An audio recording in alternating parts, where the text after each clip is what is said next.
Hi everyone, Ellie here. We're doing something a little bit different this week. Last week, when we were set to record the next 2 episodes, I was at home, where my Wi-Fi is usually bad, but this time it just died for like 5 days, so I was without Wi-Fi and wasn't able to attend the recording session.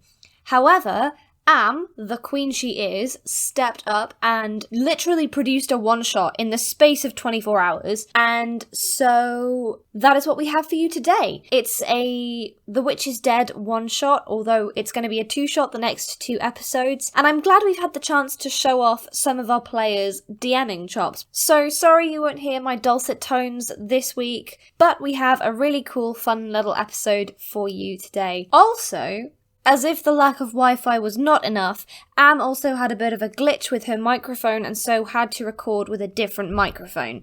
So the audio quality might not be quite up to standard. We can only apologise for this. I've tried to edit it to the best of my ability so that it doesn't impede too much on your listening pleasure. Thanks for your patience, and thank you again to Am for being an amazing lifesaver and saving the podcast.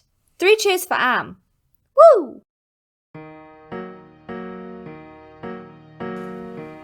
Once upon a time, in a faraway land, there was a witch. She cared for the forest animals, she cared for the village, and she cared for the heart that beats beneath the ground. Once upon a time, there was a man consumed with a righteous fury that he could not turn upon himself. So, he killed a witch in the name of his god. Once upon a time, there were 3 creatures. Creatures who had been shown kindness. Creatures whose mother was killed in front of them. Creatures who seek eyes in the name of vengeance and life anew. For you see, my dear listeners, the witch is dead.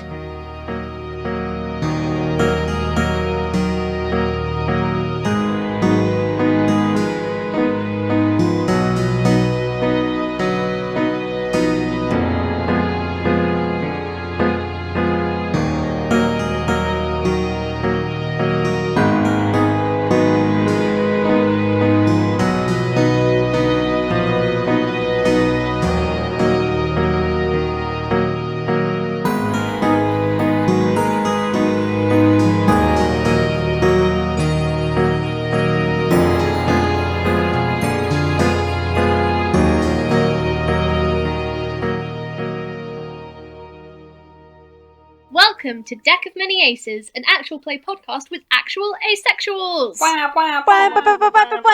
Yes! Oh, this feels so good. It's nice to be on the other side. I am your GM, your great magician, Am, and today we are not going to play some 5e. Ellie's not here. I'm in charge. Get ready for the chaos. We are going to be playing one of Grant Howitt's one-page RPGs, The Witch is Dead! Yay! I love this game. Yay, The Witch is so dead! Excited. That's a bad thing. Yeah, well, I mean, there are some instances where we can say, yay, The Witch is dead, and it, for example, top, I don't know, song charts, and it be maybe a good thing. But we're not. Ellie's not here, and I'm already being like, let's get real. I'm gonna give a little read of the intro. Once upon a time, there was a kind and wise and beautiful witch who lived in the forest with her familiars, as you guys, and her life was peaceful and happy, until a witch hunter broke into her cottage and dragged her out and murdered her, and now she's dead! But if you get revenge and kill him and bring his eyes to her corpse within a week, she'll come back to life. Or so you've heard. Even if it doesn't work, at least he's dead. Now, the way this game works is there are 4 story beats, which I've rolled for previously and my players are not aware of. The first is the village is, then there's 2 traits for the village. The second one is the witch hunter is, and then there's a trait for the witch hunter, and then there's a twist. I'm just going to put my mic on mute so that I can read it out for the listeners, and so my players don't hear what they are. Be right back, guys. So rude. Oh. So we're going to have some So the simultaneous village audio recorded. is incredibly superstitious. Presumably and this part devoutly of my religious. recording will be The removed witch by hunter Am is or Eddie, drunk whoever and edits violent. it. It'll be real But confusing. Yeah, Here's you're This the one, twist. this is the confusing secret everyone The village hidden part is in of the on it. recording that no one else can hear. Okay, I'm back. Also, I heard you, Katie, I heard you talking about this. Ellie is going to edit this episode to my knowledge, so this is an Ellie problem. Okay. I love that you said that in a voice that's like, it's not my problem, so I'm so here for it. We can Yeah. still bully Ellie, even while she's You not can here. bully Ellie in her Exactly. absence. Through the power of the internet, we can bully Ellie without her being here. Here I am, your long-suffering DM. Dealing with this. Here is Am's description of the village again, so that you don't have to deal with that nonsense. So the village is incredibly superstitious and devoutly religious.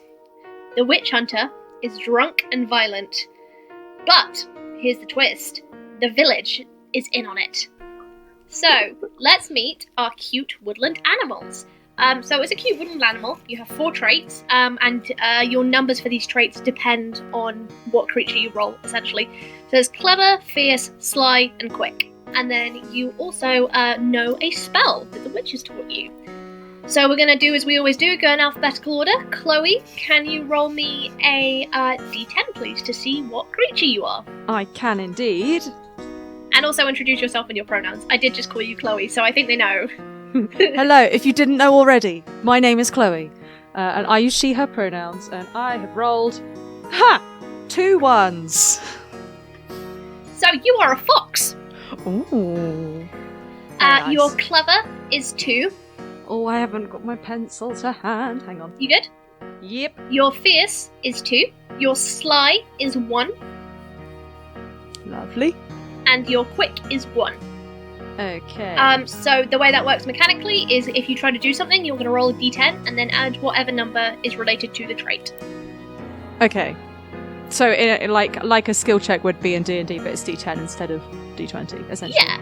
So Awesome. if you wanted to attack someone, I'd be like, okay, that sounds like a fierce roll. And then you roll a d10 and add 2.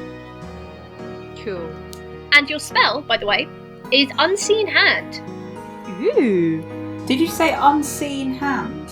Yeah, it's basically Mage Hand, but wizards have copyright. That's Not non-distinct magical floating. yeah, non-distinct magical floating hand. You know, a fox with a hand sounds like a total nightmare creature.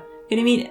Half of the things that stop a fox is not having hands. Interestingly, total nightmare creature is the vibe I am going for today. So, Amazing. what is tell us your fox's name? This is probably not safe for kids or work or scared people. But there is a short horror film on YouTube that I can find about a cat with hands. Cursed. Oh no! Cursed. It's Yeah. incredibly cursed. The entire thing of it was incredibly cursed. I will find it for you later. I don't think, as long as you just put an NSFW warning on it, I think it could be linked. I think that's a bit. Yeah, I but do we mean- want to? Yeah. That's up for Ellie to decide. Anyway, if you'd rolled a cat with hands, I would be incredibly disturbed. Watch now as I roll a cat with hands. That is a possible thing you cat. can do. I will say if Oh, you Cat with God. hands called hands. I am gonna, just to give you guys some good versatility on the team, I am going to, if you roll a spell that someone already has, I'm just going to give you the next one down because it's kind of boring if you just all have the same skill. But you're not going to do that for our animals. Give us all hands. I'm not going to do that for your animals because you can be really diverse, I think, with your creations. But yeah, Chloe, what's your fox called and what are their pronouns? I think my fox's name is Bernard, and they use Excellent. he/they pronouns. A he/they. We love a he/they. We do. We don't have any he/theys here, I don't think, but we get some fictional. We don't. We're mixing it up a Yeah. bit. We're letting all you he/theys know out there that we do love you. We value you. And if you're AMAB non-binary, you are just as valid and you need more representation. Thanks. Whoop, whoop. That's just my own little stall there. Chloe, how did Bernard come to be in service of the witch? Or is it Bernard? No, it's Bernard. They're not that posh. I think Bernard was kind of the runt of the litter. I don't know. Do foxes is that litter is the Yeah, Yeah, word for it's litters. I guess so. Fox kit. Was kind a Are they not cubs? Fox cubs? Is it They are kids? fox cubs. Are they both? Are they? I thought they were kids. They might be both. I know there's a lot of baby animals that have multiple names, so they might be both. Yeah, I think Bernard was like the runt of the litter, so the rest of his family kind of left him in the forest alone because he couldn't run as fast. So, and the witch found him and decided to help him out because Aw.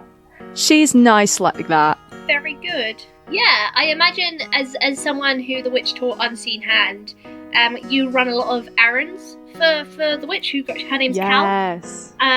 You run a lot of errands for Cal, so you would, sort of go into the village with a little pouch of money in your mouth to go buy food, and you can use your hand to lock and unlock doors and stuff like that. Mhm.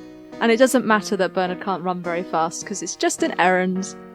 And they don't matter. Exactly!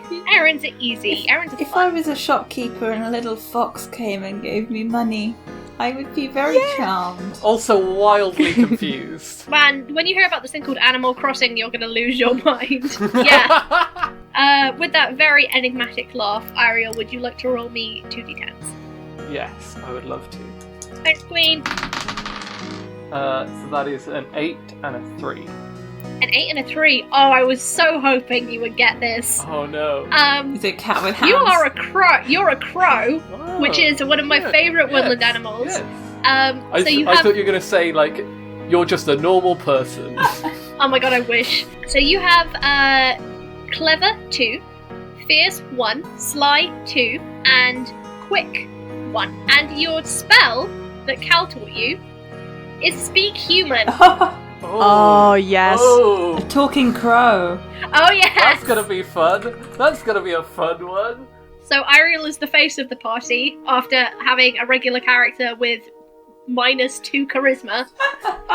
Yeah. I feel like if I met a crow and it started speaking to me, I would be terrified. Crows can speak, or ravens can speak. Yeah, I feel like... Yeah, don't they say nevermore?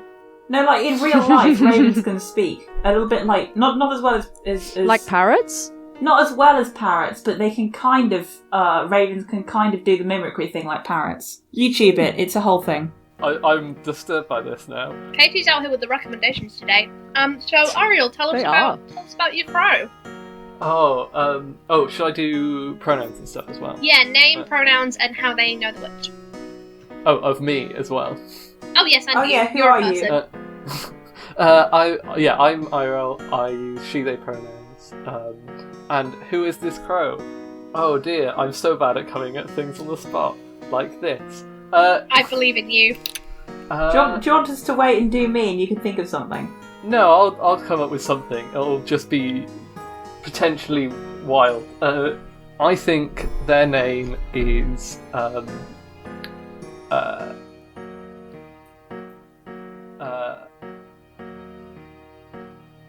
Long Toes. That's cute. I Very like good. that. Long And toes, how- as in How does? Yeah, Yeah, as in toes. that are They're long. I hate this. Okay. I feel like Long Toes didn't learn what the word for claws was or talons. No, I think that was a name that was given rather than. It can be given, or they could have come up with it.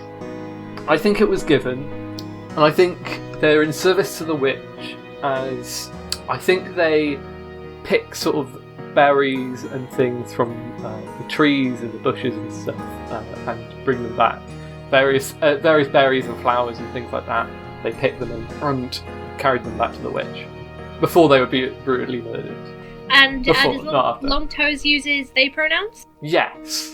And I guess maybe Cal taught Long Toes how to speak human because they can scare off predators whilst they're out in the forest if they sound like there's a human there. Ooh. Yeah. Also, just to freak people out. I think they did that. Yeah, Just- also just for fun. Does Cal They were enjoy like- freaking people out? Or did she enjoy freaking people out? Yeah, she's like, haha, wouldn't it be funny if? I feel like there's also something like with humans where if it's a bird that talks to you, you're like, well, this has got to mean something.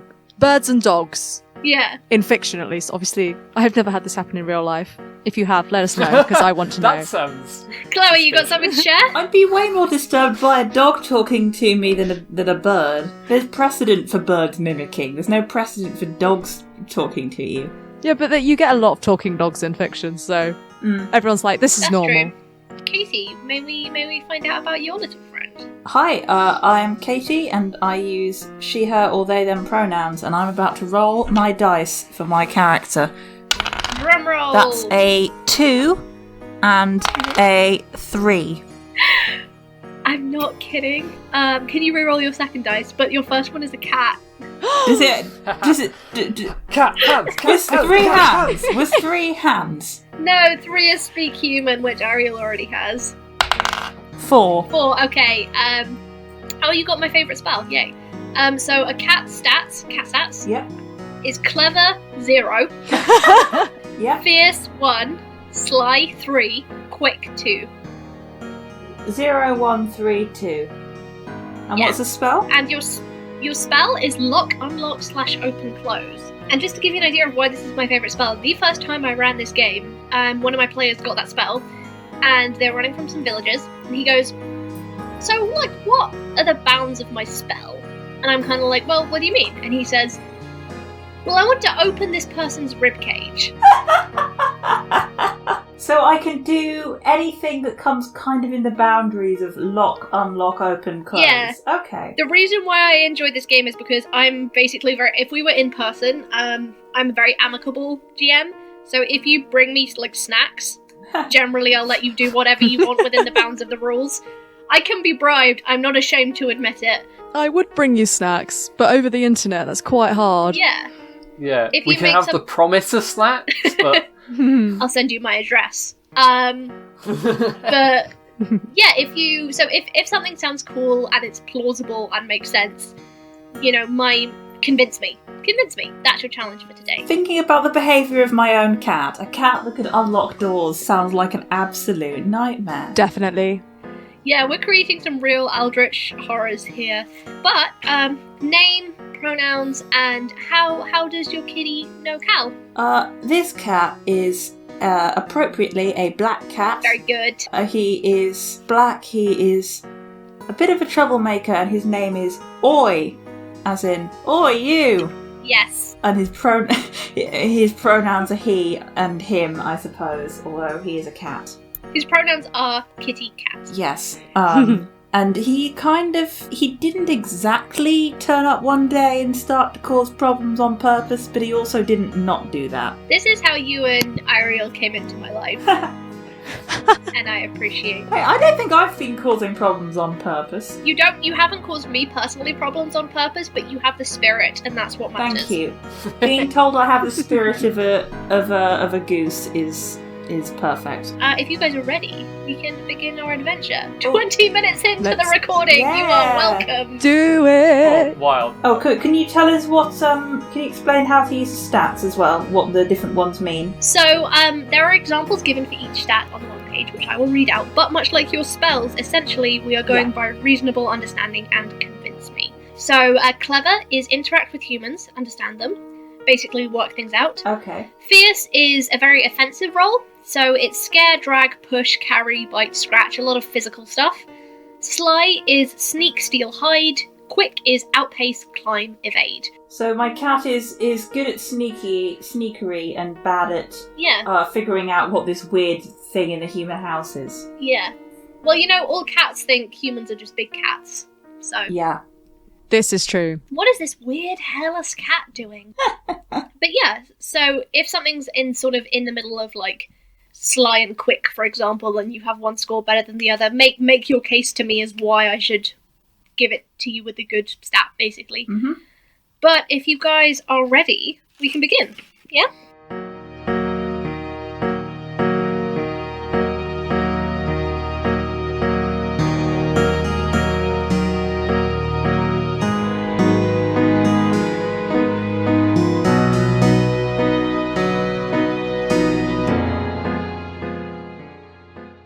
Hey everyone, it's Ellie here. Hope you're enjoying the show so far. If you are, please consider checking out our supporter Acast link. This is like a virtual tip jar where you can just give us a little bit of a thank you in financial form. We obviously accept thank yous in non-financial forms, and you are in no way obligated to do this. It would just be a nice, cool thing. All the proceeds of that go towards things like making a web domain, investing in merch, and also compensating the lovely, lovely PCs that I have on this show, because they're great, and they deserve all the love and all the riches in the world. You can find that at supporter.acast.com/deck of many aces, with spaces in between the words. There's also a link right at the bottom of the episode description. Also, do you have a podcast, TTRPG product, or Twitch stream that you think that the listeners of this podcast might be interested in? If you do, then why not use this space to advertise it?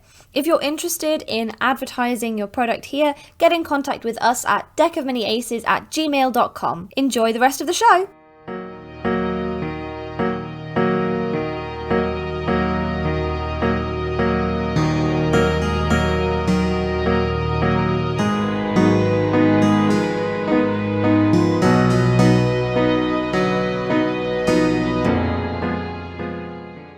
Let's go. Yeah.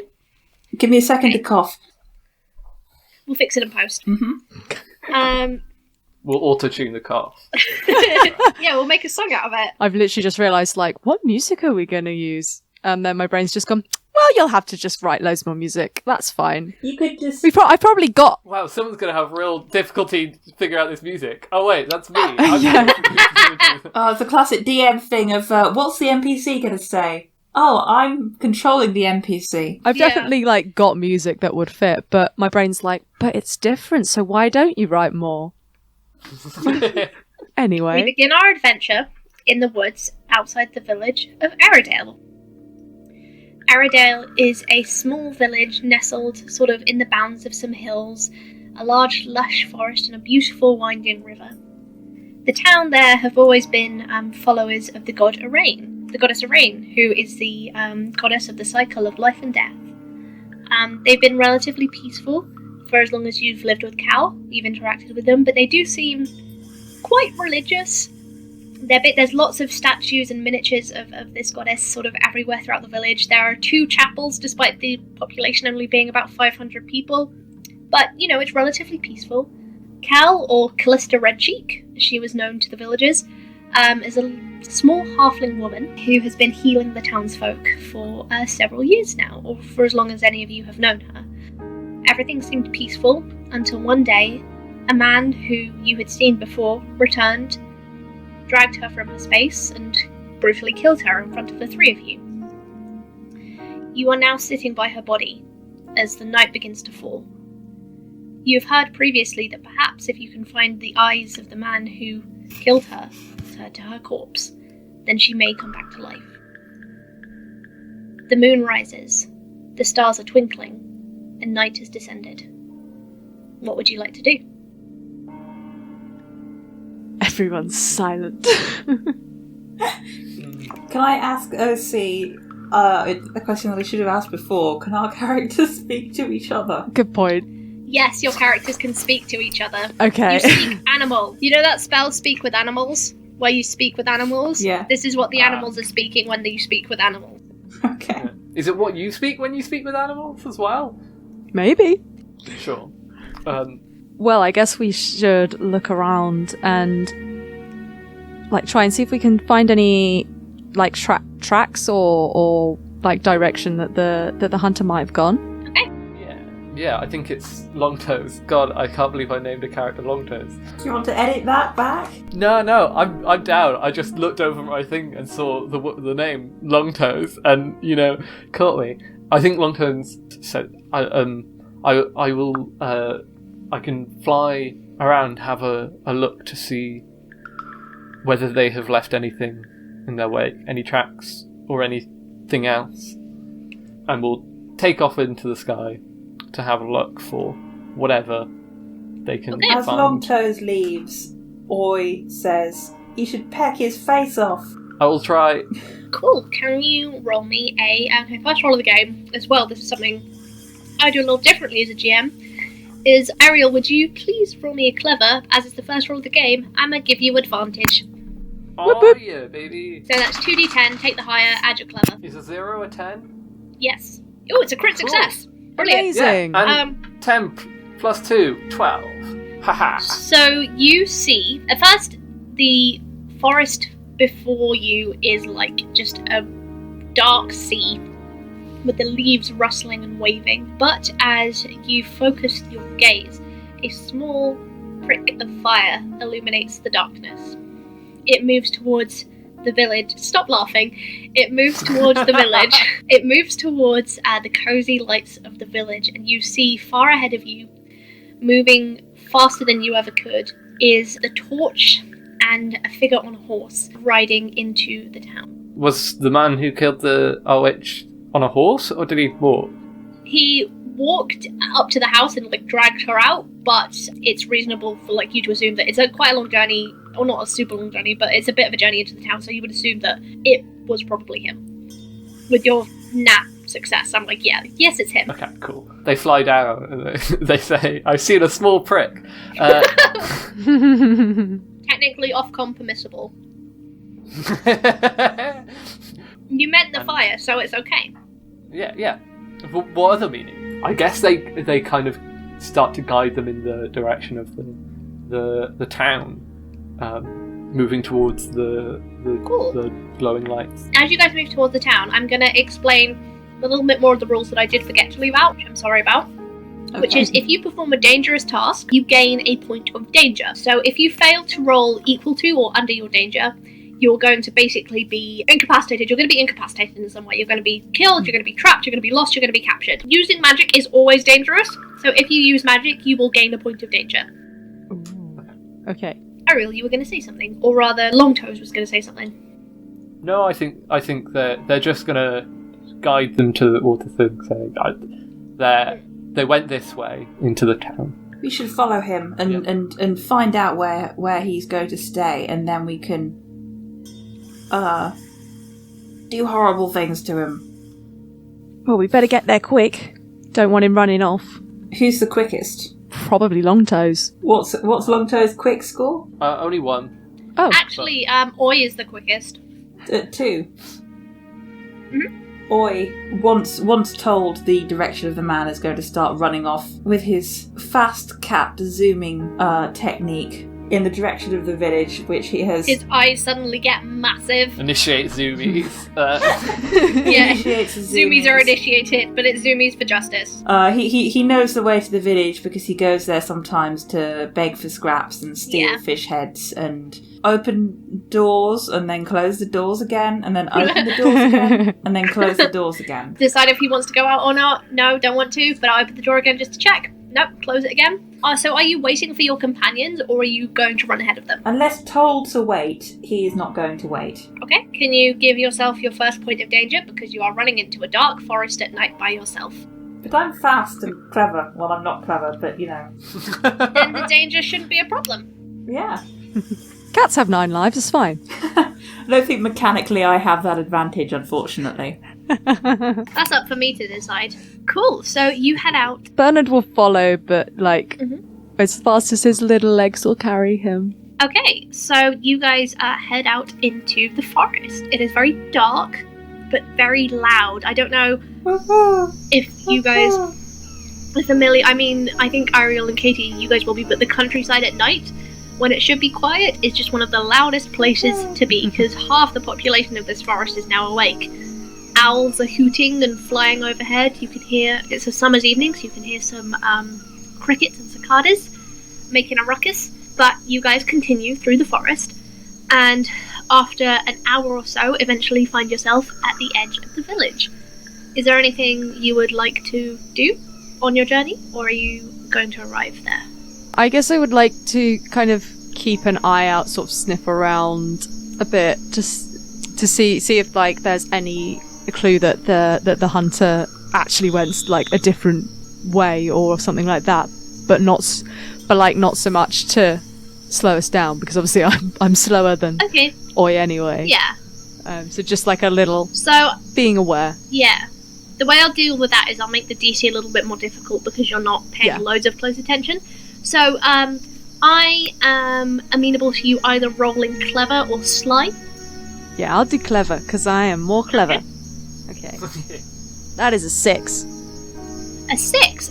Okay, so you don't really notice anything specifically, There are definitely hoof prints. It smells like horse and something else that you can't quite identify. It's really sharp on your nostrils. Smells like medicine, but also not really. It's the only sort of human scent or identification you're able to pick up, but that doesn't necessarily tell you a lot.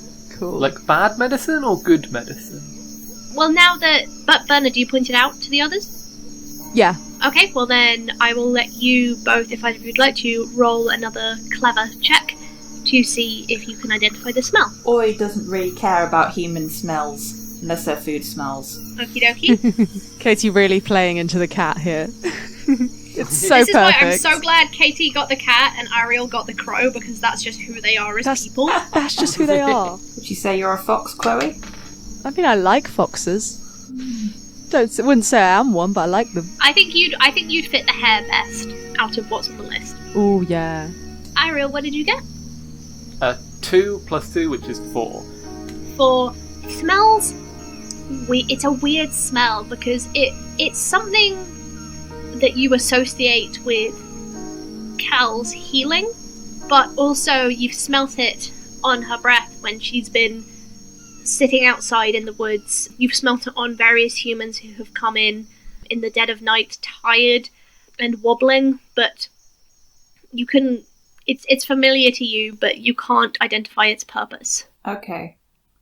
So we know that. They don't. Yeah. So, yeah, there's this weird smell, and you guys approach the edge of the village. Despite it being a late summer's evening, it is still quite surprisingly busy. You see lanterns and bigger humans and smaller humans wandering the streets. There are these little outside structures, which are like shelves with that people stand behind and pass things across. You actually, loves this time of year because there is so much leftover scraps that either people buy too much of and don't want, or there's just left in the bins as people get distracted and move on to the next thing. It's brilliant. It's a time of plenty. Oh, lovely. Can I use my knowledge of this time of year? Well, no, that's not quite right. What would Oi actually do? Oi's not going to get distracted because he's very determined to find this person and mutilate him. I was literally going to be like, Oi, don't get distracted. Our brains went to the same place. Remain on task. Oi would like to sneak out into the crowd and kind of, start winding his way around people's ankles so he can look around to see if there's anyone who looks like the witch hunter around among the crowds. Okay. Can you roll me a clever check, please? Oh, I think it should be sly. Or a sly check. He's sly, yeah.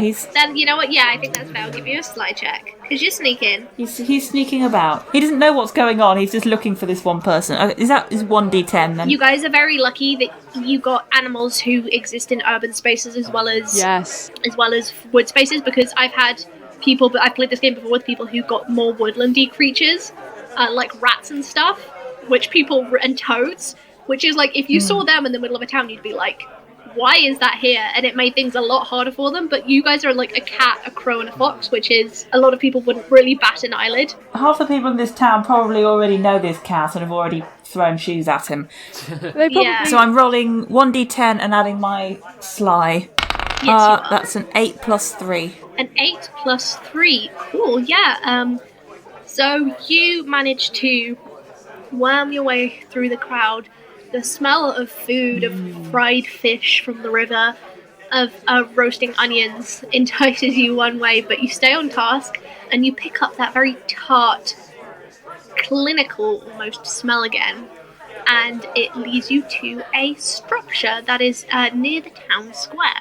This structure is quite large. You've seen Cal go in there before a couple times, and you've picked some stuff up from there for her. And it has some seating outside where people sit. They hold these big jugs and push them together and put them to their mouths. Weird. And the specific scent that you've linked to this figure you've been following seems to lead you inside. I go back to the outskirts of town where Bernard and Long Toes are. I hate that you named this creature Long Toes. You broke Katie.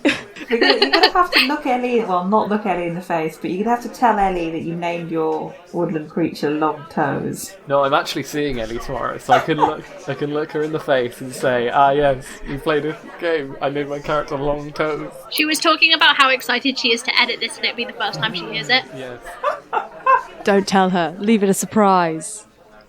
Yes, I was just retreating to the outskirts of town where Bernard and Longtoes were to tell them that the man's in the smelly place, the big place with the people. I'll show you.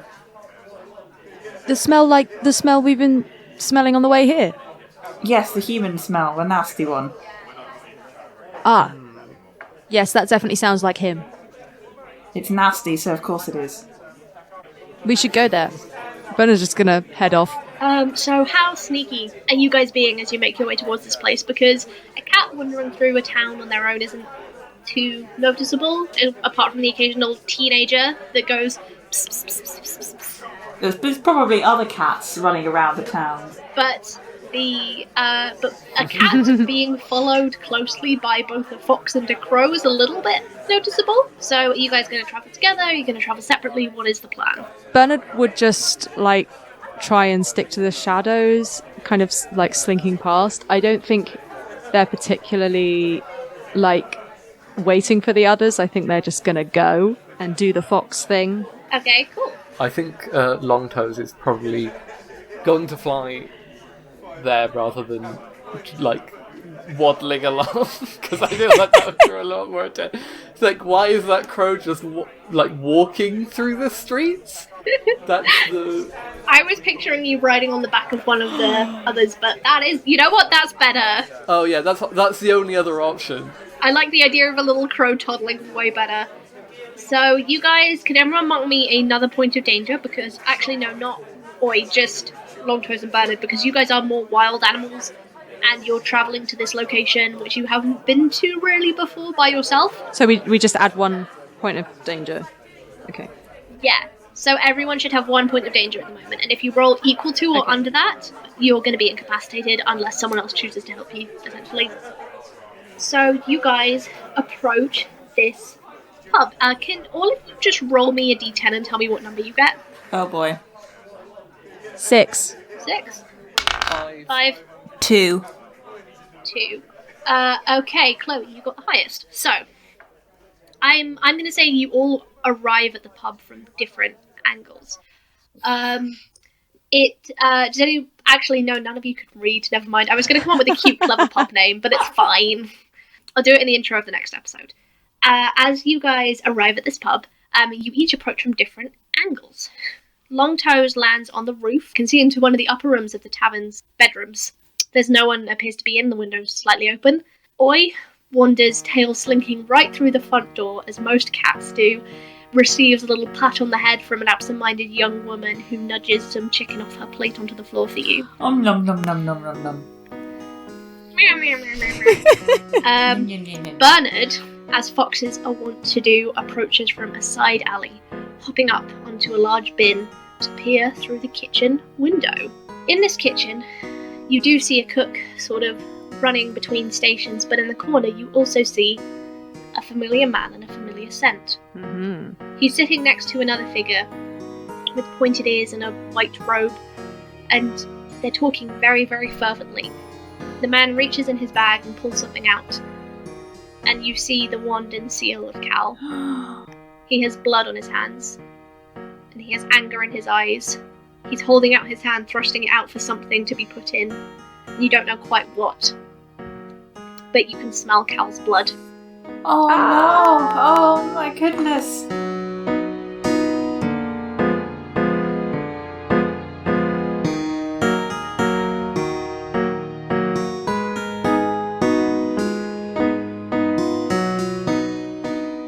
Deck of Many Aces is Am Chisholm, Chloe Elliott, Eiriol Evans, Katie McLeod, and me, Ellie Webster. You can find us on Facebook, Twitter, and Instagram at Deck of Many Aces, and tweet at us with the hashtag DOMA, that's DOMA. To hear more of Chloe's music and to check out the soundtrack for the show, then head over to Chloe's SoundCloud. There is a link in the description for your listening pleasure. Thank you again to Am for doing an amazing job GMing this session. I do not know what I would do without her. If you love her as much as I do, then you should check out A Rendezvous with Destiny, a Scion actual play podcast that she helps to create. She is also on Weave the Tales Twitch stream, playing their Ravenswood Academy arc using the Morrow system. You can check that out on Thursday evenings. Also, Chloe is now on a stream as well because my friends are all very talented. Chloe is going to be on the Fey Realms Twitch stream. They're going to do the playtest version of Evil Hat Productions' Apocalypse Keys, and that is on the 24th of April at 6 p.m. BST. So make sure that you don't miss it. Put it in your calendars, guys. Finally, I've mentioned the Acast supporter thing already earlier in the show, so I won't go on about it too much, but if you are interested in leaving us a small donation, then we would really appreciate it. That's supporter.acast.com/deck of many aces, with dashes in between the words. I think that's all from me this week. Our next episode will be coming out on I always get up my calendar to do this, 30th of April. If you listen to the end of the credits, buy yourself the biggest slice of ace cake, or make it yourself if you are that way inclined, because you deserve it. I will see you on April the 30th. Wild. Have an ace week. Bye!